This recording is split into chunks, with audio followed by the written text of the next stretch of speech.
Terima kasih sebelumnya. Assalamualaikum warahmatullahi wabarakatuh. Terima kasih sudah berkenan mengundang saya di acara keluarga alumni Gajah Mada. Mungkin ini baru pertama kali saya bertemu dengan semuanya. Saya akan menyampaikan materi tentang gizi seimbang pada saat berpuasa. Mungkin sedikit melanjutkan tadi sekilas juga sudah disampaikan di materi yang sebelumnya. Baik. Puasa, jadi seperti yang sudah kita ketahui, puasa ini merupakan kegiatan menahan diri dari makan, minum, dan segala hal yang membatalkannya, mulai dari terbit fajar hingga terbenam matahari. Nah, kalau biasanya sehari-hari kita dari pagi sampai sore, sampai bahkan malam, mungkin beberapa orang sampai tengah malam, kita selalu menggunakan saluran cerna kita untuk makan dan minum, maka disinilah saatnya saluran cerna kita beristirahat. Setelah kita makan sahur, sampai dengan sampai imsak ya, sampai subuh, kemudian saluran cerna kita istirahatkan, baru kemudian kita makan lagi pada saat maghrib. Dan ternyata ketika kita mengistirahatkan saluran cerna ini memberikan banyak manfaat. Tadi sudah dijelaskan oleh Dokter Robo ya, sudah sangat jelas sekali akan membantu meningkatkan metabolisme dan mengurangi berat badan. Kalau misalnya pada saat puasa kita makannya dijaga porsinya. Kalau pada saat puasa kita berbukanya dengan makanan-makanan yang berat atau dengan jumlah yang berlebihan, beberapa orang mengeluhkan setelah puasa kok malah naik ya beratnya. Kemudian meningkatkan kesehatan jantung, meningkatkan fungsi otak untuk detoksifikasi dan pemulihan sel, menurunkan inflamasi dan meningkatkan imunitas, tadi juga sudah dijelaskan, meningkatkan kesehatan fungsi pencernaan karena setelah 11 bulan bekerja setiap hari, akhirnya dia diberikan kesempatan untuk beristirahat dan untuk memulihkan diri, memperbaiki kualitas tidur, dan untuk manfaat mental dan emosional yang tadi juga sudah disampaikan. Nah, apa itu gizi seimbang? Pasti teman-teman semuanya juga sudah mengenal atau sudah sering dengar di TV atau di media massa gizi seimbang gitu ya. Gizi seimbang ini merupakan susunan asupan sehari-hari ya, makanan yang kita konsumsi sehari-hari yang jenis dan jumlah gizinya itu disesuaikan dengan kebutuhan tubuh kita. Zat gizi di sini dia termasuk dari zat gizi makro, yaitu karbohidrat, protein, dan lemak, dan juga zat gizi mikro, yaitu vitamin dan mineral. Dan tidak lupa juga dengan air, cairan. Ya, ada 4 pilar tentang gizi seimbang ini, yaitu prinsip keanekaragaman makanan. Jadi diharapkan yang kita konsumsi tidak itu-itu saja. Untuk makanan pokok mungkin bisa kita variasi tidak hanya nasi. Kita ada kentang, ada ubi, mungkin ada gandum. Kemudian untuk lauknya, mungkin ada yang sukanya makan daging, jarang makan ikan atau tahu atau tempe. Nah, itu bisa divariasi. Kemudian untuk sayuran, mungkin ada beberapa orang yang hanya menyukai jenis sayuran tertentu. Nah, artinya kita hanya akan mendapatkan manfaat sayur dari yang zat gizi dari sayur yang kita konsumsi itu. Sementara kandungan zat gizi di setiap bahan pangan itu berbeda-beda. Harapannya kita bisa makan berbagai jenis bahan makanan. Yang kedua, tetap melakukan aktivitas fisik, baik aktivitas fisik harian maupun olahraga. Ya, untuk olahraga nanti dianjurkan, dirutinkan seminggu 5 kali, 30 atau mungkin 60 menit sesuai kemampuan. Perilaku hidup bersih harapannya juga tetap dilakukan. Salah satunya yang paling mudah yaitu dengan mencuci tangan. Jangan lupa untuk mempertahankan berat badan yang normal, seperti yang sudah kita ketahui, berat badan yang berlebih atau saat ini yang sedang tren obesitas gitu ya. Ternyata itu menjadi salah satu sumber dari semua penyakit, terutama penyakit yang non-communicable. Nah, Untuk zat gizi makro yang pertama yaitu karbohidrat. Diharapkan untuk konsumsinya setiap hari itu kira-kira antara 45 sampai 65% dari total kalori harian kita. Pastinya karbohidrat yang berserat tinggi itu yang lebih utama seperti beras merah, beras coklat, atau kentang, atau ubi. Apakah boleh makan nasi putih? Boleh, tidak apa-apa. Tapi kembali yang utama adalah berapa banyak yang kita makan. Dan tidak dianjurkan pengurangan konsumsi karbohidrat itu sampai kurang dari 130 gram per harinya. Jadi mungkin ada beberapa jenis diet yang bahkan tidak mengkonsumsi karbohidrat sama sekali, ternyata itu tidak terlalu dianjurkan karena sebetulnya karbohidrat ini merupakan sumber utama energi kita. Ketika kita tidak makan karbohidrat, maka tubuh akan menggunakan zat gizi yang lain seperti protein misalnya, yang seharusnya menjadi zat pengatur, zat pembangun untuk tubuh kita, malah dia digunakan sebagai sumber energi.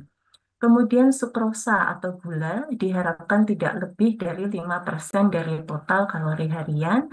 Jangan lupa untuk konsumsi cukup serat, dianjurkan antara 20 sampai 35 gram per hari dengan sumber serat seperti dari buah, sayuran, atau kacang-kacangan. Bagaimana kita mendapatkan serat kira-kira 20 sampai 35 gram setiap harinya? Setiap makan itu paling tidak kita konsumsi sayur, saya setengah piring lah ya. Setengah piring sendiri itu isinya sayur. Kalau kita mungkin biasanya setengah piring sendiri isinya nasi, nah ini dibalik. Setengah piring sendiri isinya sayur. Dan itu harus ada 3 kali makan utama.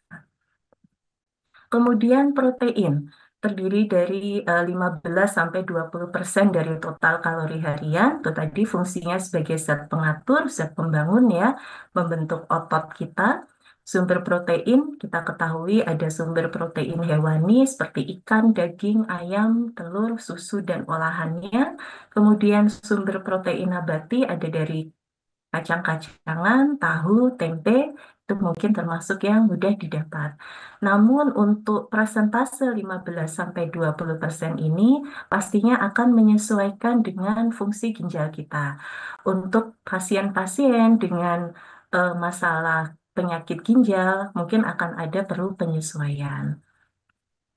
Kemudian untuk lemak, kita tetap butuh lemak. Dia juga sebagai salah satu sumber energi dan sebagai sumber cadangan energi di dalam tubuh kita. Diharapkan komposisi di dalam makanan yang kita asup itu maksimal 30%. Dibatasi untuk makanan yang tinggi lemak jenuh dan lemak trans. Dalam hal ini makanan-makanan yang bergaji, kulit ayam misalnya, santan, atau lemak trans itu misalnya penggunaan minyak berulang kali. Nah, ini yang harus kita hindari. Sumber lemak baik banyak sekali, terutama kita dapatkan dari aneka kacang-kacangan, kemudian minyak seperti olive oil, minyak zaitun ya, alpukat itu juga kandungan lemak baiknya bagus, kemudian ikan itu juga kandungan lemak baiknya tinggi. Untuk vitamin dan mineral ini sesuai angka kecukupan gizi, nanti menyesuaikan sesuai dengan jenis kelamin dan usianya. Contoh seperti vitamin C itu range-nya antara 75 sampai 90 miligram setiap harinya. Nanti jika berkenan boleh dilihat di PMK nomor 28 tahun 2019. Di situ sudah tercantum lengkap untuk angka kecukupan gizi terkait vitamin, mineral ya, sesuai dengan usianya dan jenis kelaminnya. Kemudian untuk kebutuhan cairan tadi juga sudah sempat disinggung antara 30 sampai 40 mili per kilogram berat badan. Bahkan untuk orang yang aktivitasnya berada di luar ruangan atau banyak terkena panas atau sinar matahari bisa lebih. Ini sekitar 8 sampai 10 gelas setiap harinya antara 2 sampai 2,5 liter.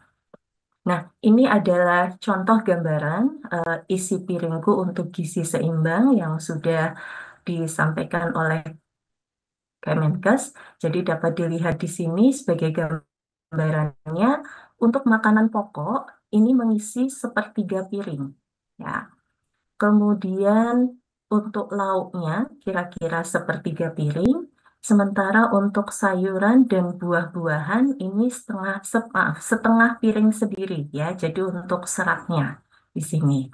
Bagaimana untuk penderita diabetes? Nah, ini ada sedikit pengurangan nih. Jadi untuk karbohidratnya dikurangi. Yang sebelumnya sepertiga piring ini hanya menjadi seperempat, tapi untuk proteinnya boleh ditambahkan. Kalau yang porsi makan biasa mungkin sekitar 2 potong, kalau pada penderita diabetes dapat diberikan sampai 3 potong. Namun untuk serat masih sama ya, untuk sayur dan buah kira-kira setengah piring sendiri isinya sayuran dan buah-buahan. Nah, ini contoh gambarannya seperti apa sih isi piringku kalau dalam dunia nyata gitu ya. Jadi di sini sepertiga piring ada karbonnya, ini contohnya singkong, kemudian ini sayur, ada buahnya, ini mungkin bareng asem ya, pokoknya ada lauknya. Kemudian yang bawah contohnya nasi merah, ada pecel, ada buah, ada lauk. Yang ini karbonnya menggunakan kentang, buahnya alpukat, ada sayur, dan ada lauknya juga. Kalau pada penderita diabetes, berarti ini nanti harus dikurangi. Nah, kenapa sih kita perlu gizi seimbang saat berpuasa? Jadi selama puasa, seperti yang sudah kita jalani sampai hari ini, tubuh tidak menerima asupan makanan dan minuman selama berjam-jam. Kalau kita di Indonesia kurang lebih selama 13 jam ya, 13,5 jam. Sehingga penting untuk memastikan bahwa makanan yang kita konsumsi pada saat sahur dan berbuka itu mencakup semua kebutuhan gizi supaya pada saat puasa kita tetap berenergi dan kita tetap sehat. Kalau kita makan terlalu sedikit, tidak sesuai dengan kebutuhan kita, apa yang terjadi? Tubuhnya lemas, tidak kuat. Ya, nanti tengah hari sudah mau ngapa-ngapain sudah nggak fokus. Tapi kalau misalnya kita makannya berlebihan, tadi bukannya puasa seharusnya dapat membantu memperbaiki metabolisme, mungkin ada efek menurunkan berat badan juga, justru nanti keluhan-keluhannya malah muncul, perutnya nggak nyaman, perutnya begah, atau malah setelah puasa beratnya malah naik. Nah, gizi saat sahur. Betul, usahakan makan sahur. Ya, karena ini itu tadi sumber utama energi kita seharian. Makan dengan komposisi yang lengkap. Ada makanan pokok sebagai sumber karbohidrat, lauk pauk sebagai sumber protein, dan sayur dan buah sebagai sumber seratnya. Jangan lupa minum air putih, kemudian hindari minuman berkafein karena bersifat diuretik yang nanti akan mempercepat keluarnya cairan dari dalam tubuh dalam bentuk buang air kecil ya. Kita seharusnya bisa menahan cairan lebih lama, tapi karena kita minum minuman berkafein seperti teh, coklat, atau kopi, sehingga kita lebih sering buang air kecil. Kemudian, bagaimana gizi pada saat kita berbuka dan makan malam? Diharapkan, dianjurkan berbuka itu dengan buah atau makanan yang mengandung gula alami ya, atau kurma untuk memberikan energi yang cepat. Setelah seharian kita berpuasa, eh, kita sudah energinya mungkin sudah limit gitu ya, sudah sampai mendekati batas minimalnya. Nah, harapannya dengan kita mengkonsumsi makanan yang mengandung gula alami, kita akan menjadi cepat pulih dan cepat berenergi kembali. Kemudian hindari makanan-makanan yang berlemak dan mengandung tinggi gula, karena justru dapat membuat tubuh lemas dan akan mengganggu proses pencernaan. Ketika kita konsumsi makanan yang tinggi lemak atau mungkin makanan-makanan yang digoreng, perut akan menjadi tidak nyaman. Pencernaan pun yang sebelumnya memang dalam kondisi yang beristirahat, ketika kita konsumsi makanan yang mungkin istilahnya berat ya, eh, proses pencernaannya jadi tidak maksimal, tidak optimal. Kapan waktu paling ideal untuk makan? Yaitu antara waktu maghrib dan isya. Walaupun mungkin setiap orang punya kebiasaannya masing-masing ya. Ada yang terbiasa setelah buka puasa itu langsung makan besar. Ada yang memang antara maghrib dan isya. Jadi membatasi batalkan dulu, sudah makan ringan, kemudian sholat maghrib, setelah itu baru makan malam. Kenapa dikatakan ideal? Itu tadi, setelah seharian saluran cerna kita beristirahat, alangkah baiknya ketika kita tidak langsung memasukkan makanan dalam jumlah yang banyak. Kita berikan sedikit ya, tadi itu buah atau minum air putih, sehingga saluran cerna sudah beradaptasi. Oh, ini sudah mulai makan nih, sudah mulai minum nih. Yuk kita kerja lagi. Peristaltiknya mulai bekerja lagi. Kemudian kita sholat maghrib, kita beri jeda. Nah, kemudian kita makan malam di saat peristaltik atau gerakan ususnya sudah siap.